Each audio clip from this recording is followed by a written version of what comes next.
So I definitely did what I do every time I mean to make a long-term video. I filmed a bunch at the beginning and then basically filmed nothing until the end of my first trimester, because I am 13 weeks.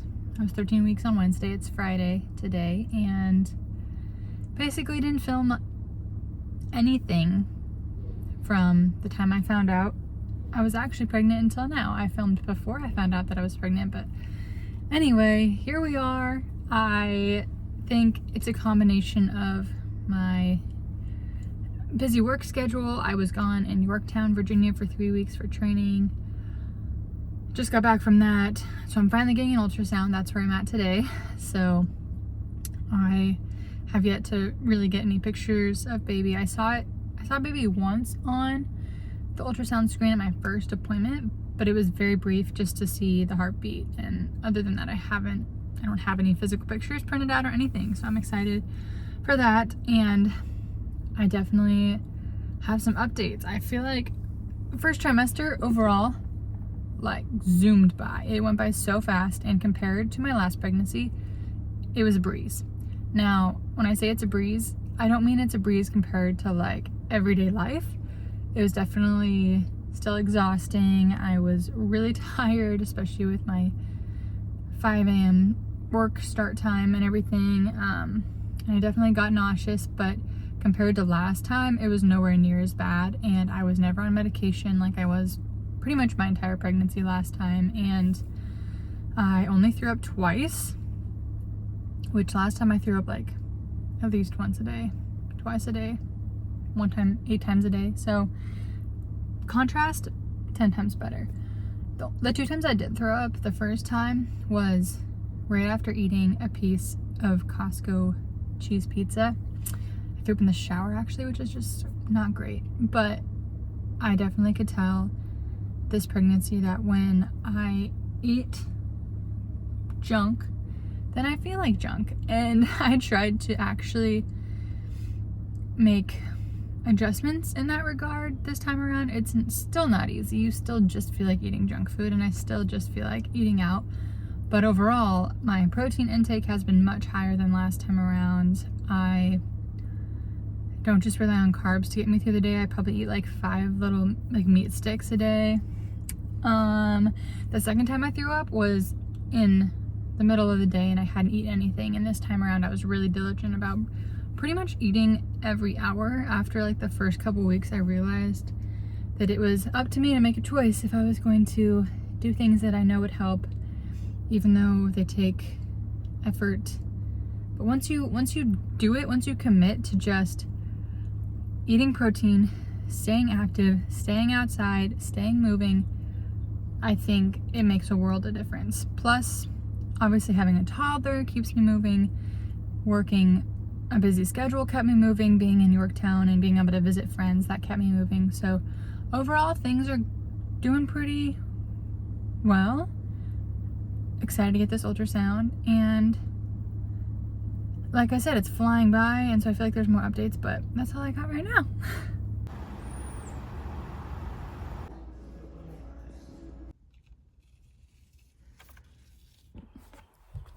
All right, so we are jumping into what I guess is a second trimester vlog. I'm laughing because if you watched my first trimester vlog, then you know it was less of a first trimester vlog and more of like a pre-finding out I'm pregnant vlog. But we're gonna try to be more consistent with the second trimester. So here we go. I feel like first I need to kind of catch you guys up on life. I know if you listen to the podcast or watch the first trimester vlog, you've heard bits and pieces, but I just wanted to sit down and like recap it all in one. So found out I was pregnant early March, and then as soon as I found out I was pregnant, I also found out that I was shifting work schedules. So if you are in the Coast Guard or speak Coast Guard, basically I switched from doing incident management in the Coast Guard, so that's like oil spill response and hazardous material response, that kind of thing, which is more of a 8 to 4 normal work schedule, normal hours kind of job, and then you stand phone duty from home every couple weeks. And then I switched to working in the command center. The command center is where all of the search and rescue calls first come in and where all of the response planning for search and rescue happens. I mean, really, the command center is where the response to any kind of Coast Guard incident starts, but specifically I'm working on a watch position right now called Operations Unit, where I am the search and rescue planner. So I'm planning the responses to that.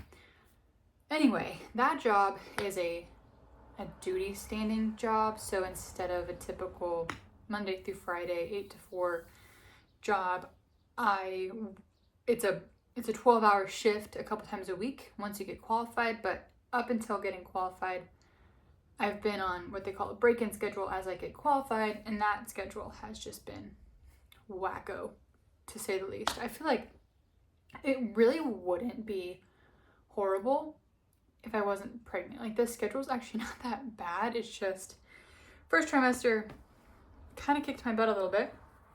So I was working 5:45 to 1:45 Tuesday through Saturday, and then the next week I would work 1:45 to 9:45 p.m.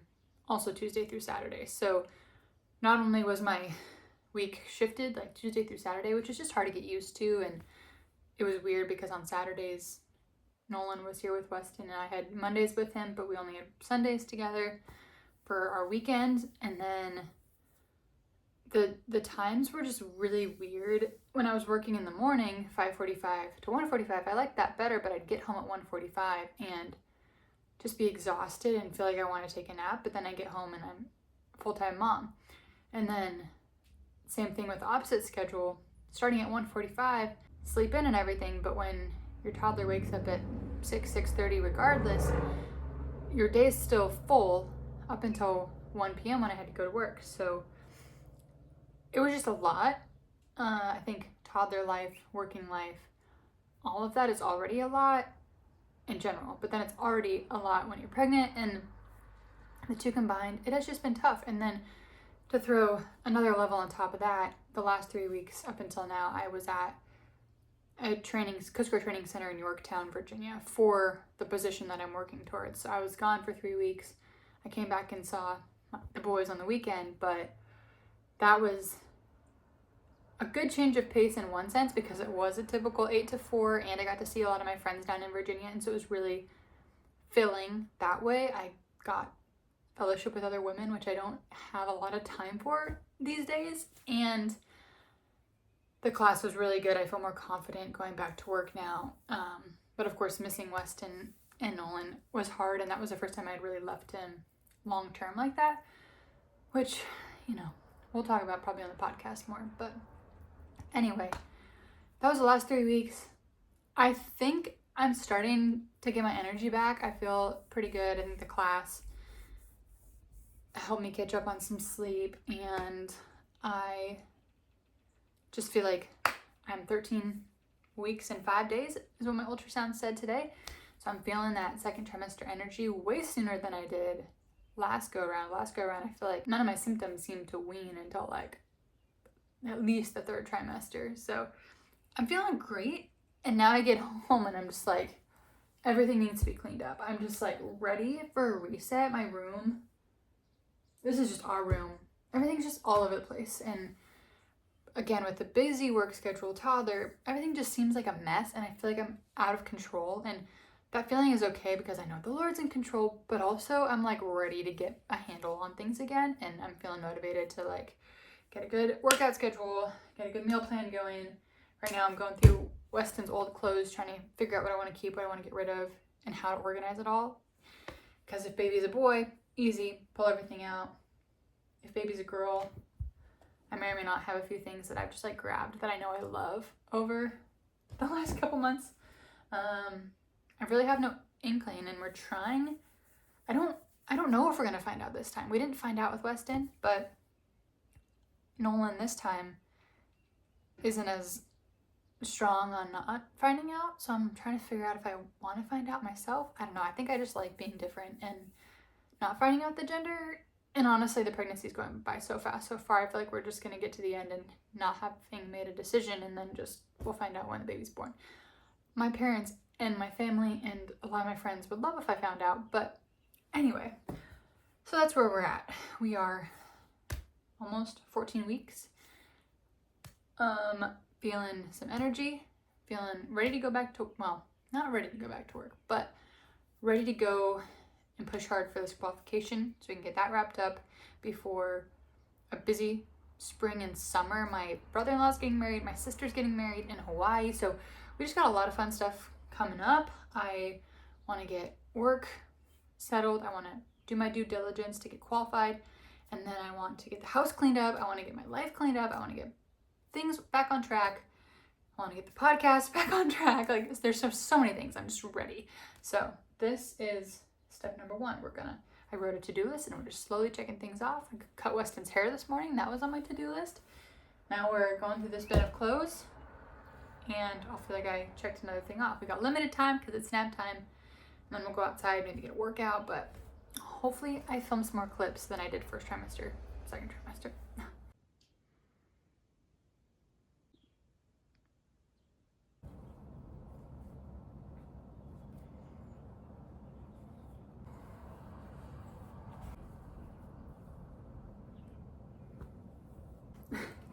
One of Nolan's friends got these for Weston and they're so cute, but by the time I even thought about putting shoes on him, he was way too big for these little shoes. And these are like, I think a size 4. Like Weston, he's in a size 8 right now and he's 15 months old. Tell me how that even happens.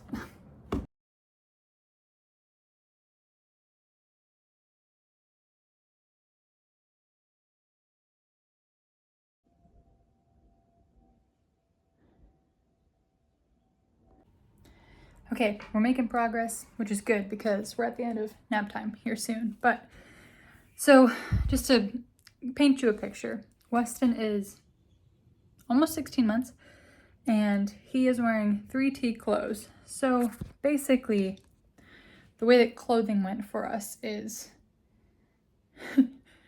0 to 18 months really fast. And now it's finally slowing down where he was in 18 months for a good amount of time, in 24-month or 2T for a good amount of time, and now he's in 3T. So what I did, I only have like one bin full of 0 to 12-month clothes, so I put all those in one bin and I've organized it by size in gallon Ziploc bags, which I know is pretty OCD, but that's also just me. So that's what I did with this bin.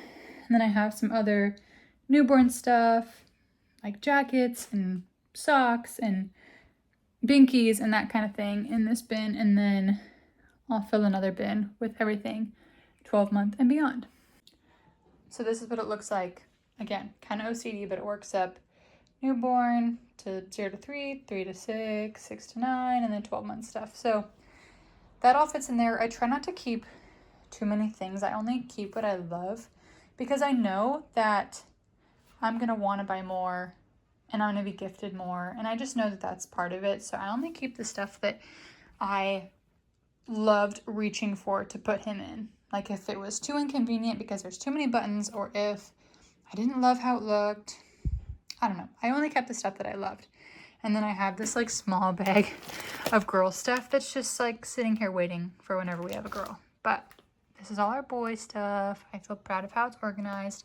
And when baby's born, if it's a boy, we'll just be able to take one bag out at a time and work our way up and then fill the bag back up with whatever we decided to keep from after this baby. If we do have another boy, I honestly feel like it'll be pretty easy clothes-wise because I learned that baby clothes, like 0 to 12 months, really depend on the time of year that your baby's born, because all of Weston's 18-month clothes are like summer clothes, and hopefully since this baby's born around the same time of year, 2 months behind, so November instead of January. If anything, this baby has got to be smaller than Weston because Weston has been over 99 percentile this entire time, his entire life. So if anything, this next baby, if it's a boy, will be smaller. So they'll definitely be able to fit in his same season clothes, I'm assuming. If we have a girl, then we'll kind of get to start from scratch, which will be fun. And I know what kind of clothes I enjoy putting on babies now. Like, I don't know. I should have listened to this advice. Like, I knew this was true, but it's also just fun, your first baby, to try to dress your baby up. But those first 3-6 months, nothing but like sleepers. Like, I don't feel the need to put my baby in anything but a sleeper because that's socially acceptable. It'll be winter time and they're just the easiest. So that's where we're going with this time around. In our bedroom upstairs, we have this really nice storage closet. So it's great to keep all Weston's clothes up here, so I don't have to go down to the basement every time I need to get out new clothes or put away old clothes. So I keep the most recent bin open. I just leave the top open because I'm putting things in here all the time that are too small. And that way I just throw them on top, and then eventually when I have enough, I'll put them in bags and stuff. And then that's all the 0 to 12 month clothes. And this is like my postpartum and pregnancy bin. I have like pregnancy, maternity clothes in there, and like a bunch of leftover postpartum stuff, my nursing pillow, all that kind of stuff is in there. And yeah, this closet's just nice. It has all my seasonal clothes storage.